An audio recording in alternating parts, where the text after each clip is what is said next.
DTR dropped a ton of new keywords, archetypes, and mechanics, and there are 22 rulings that you need to know about. This is part 1, where I'll walk through all the new keywords and abilities so you can hit the ground running this season.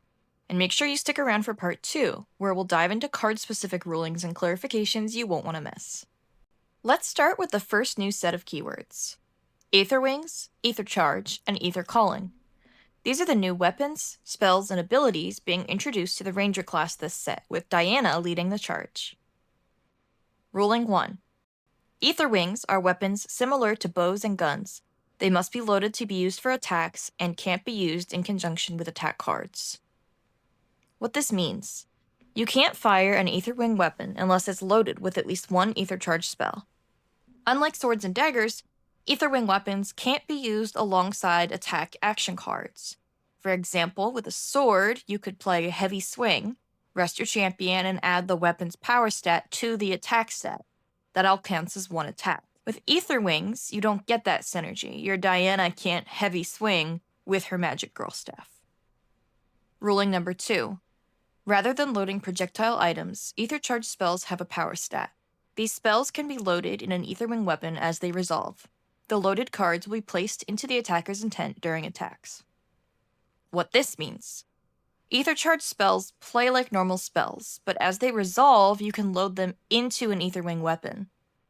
You can load multiple spells at once. When you declare an attack, all loaded cards are placed into the intent. At that point, they're no longer considered objects, and will then go to the graveyard if the attack gets disrupted, like by Song of Frost. Ruling number 3. Aethercalling is a new keyword that works with Astra Aethercharge spells. While glimpsing and looking at cards with Aethercalling, you may load them into an Aetherwing as a special game action. This does not use the effect stack and can't be responded to. What this means for you is that Aethercalling lets you load Aethercharge spells while glimpsing, similar to the Star Call mechanic from Alchemic Revolution. This doesn't use the effect stack, so once you choose to load it while glimpsing, opponents can't interact with or respond to that action. They can, however, respond to whatever is allowing you to glimpse in the first place.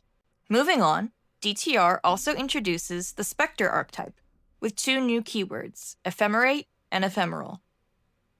The first ruling reads: Ephemerate is an alternative activation method for cards in the graveyard. To activate a card using Ephemerate, you must pay its Ephemerate cost. Activating a card this way follows the same timing restrictions of the activated card. This allows you to play the card directly from your graveyard. Ephemerate isn't considered an activated ability, however, it's a method of card activation. This means things like Candlelight Hourglass won't stop it, but Censer of Restful Peace will.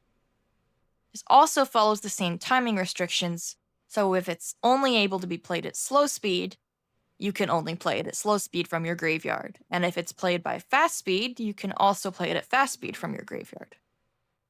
For newer players, think of Ephemerate as similar to the flashback mechanic in Magic the Gathering. You can reuse a card from your graveyard for a cost. The second ruling is: objects activated using its Ephemerate ability become ephemeral when they enter the field. Objects can enter the field ephemeral even if they were not activated using the Ephemerate ability. What this means for you is that anything you play using Ephemerate gains the ephemeral keyword when it hits the field. There are some abilities and cards in the game that make cards ephemeral even when played from hand. The next ruling reads: whenever an ephemeral object would leave the field, it is banished instead. Example, if you bring back a Specter ally with Ephemerate, when it dies, it's banished and can't be played again. The last ruling is: negated cards played by paying the Ephemerate cost will go to the graveyard. This basically means that if an Ephemerate play gets negated, because the card never entered the field and never gained the ephemeral keyword, it won't be banished, so it will remain in the graveyard. Now let's look at the new recollection-based mechanic, On Charge. The first ruling reads: objects with on-charge abilities get a charge counter at the beginning of the recollection phase as a turn-based action. What this means is that the counter is placed automatically at the start of recollection. Because this is a turn-based action, it can't be responded to. According to the official rulebook, a turn-based action is an event that either player takes or which the game will perform that cannot be responded to by players in any circumstances. This means opportunity is not given when a turn-based action occurs. The next ruling reads, the on-charge ability will trigger after a certain number of charge counters are placed on it. This means the ability will trigger as soon as the required number is reached. For example, if 2, as soon as 2 counters are placed on it, it will trigger, not after 2 turns have passed. The last ruling for the on-charge ability reads, the on-charge ability can trigger only once, regardless if the counters are removed. This means that once the ability triggers, that's it. Even if you remove and re-add counters later, it will not trigger a second time. Let's move to the Red Queen's suited allies, which come with 2 new keywords, suited and cardistry. The first ruling reads, suited allies have a new label keyword, cardistry. This ability is reduced in cost for each differently costed suited ally you control. What this means for you is, for example, if you control a 2 of hearts and a 4 of spades and want to activate the 2 of hearts ability, because you control a 2 of hearts and a 4 of spades, which have different costs, the ability would be reduced by 2, and you could play it for free. If you only controlled the 2 of hearts, however, you would still have to pay the full 2. Note, the article on the Grand Archive website says suited ally, but the card ability itself reads suited object. Based on the other suited cards that exist, like Wonderland's Rain, a spell, I believe the website has a typo. The next ruling reads, the activate this ability only once applies to each instance of a cardistry ability on a card. If you have multiple copies of a card with the same cardistry ability in play, each one can activate its ability one time. For example, if you have 3 of hearts in play twice, each copy can activate its cardistry ability only once. Next up is a big one, the new advanced element, Exalted. You'll be able to recognize it by the gilded card border and the small EX flag under the element. The first ruling reads, Exalted is an advanced element that is enabled by default as long as you control a champion that enables another advanced element. This considers only the champion under your control and not any level stat modifying effects. This means you can only play Exalted Element cards if you control a level 3 champion that has enabled you to play an advanced element, like Astra, Umbra, Terra, or Crux. What's important to note here is that temporary level counters do not enable Exalted. This means if your champion does not enable your ultimate element, even if they may be considered level 3 or higher, you still cannot use Exalted. The second ruling reads, to play Exalted cards that are also a basic element, you must simultaneously have that element enabled in addition to having the Exalted element enabled. For example, you can't play an Exalted Fire card if your spirit is Wind, even when you have the Exalted element unlocked. The next keyword is a new game state keyword, Time is Distorted, which currently only appears on the card Chrono Warp. The first ruling reads, while time is distorted, both players gain a materialize phase before the end phase and lose the default materialize phase.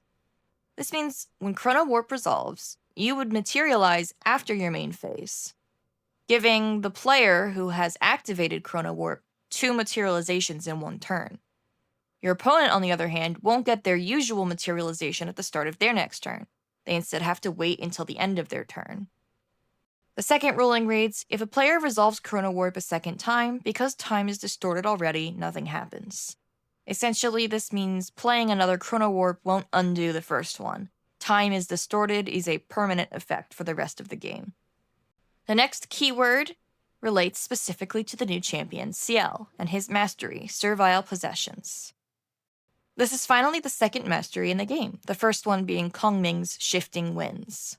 The first ruling reads, Servile Possessions is a new mastery exclusive to Ciel. Cards in banishment with an omen counter are treated as omens. Based on his mastery, Ciel then gets extra attack power based on how many omens currently exist. It is possible for cards to become omens prior to Ciel existing on the board, However, until Servile Possessions is enabled, they won't provide any additional attack power. The second ruling reads, cards that refer to omens may reference any of the cards with omen counters on them in banishment.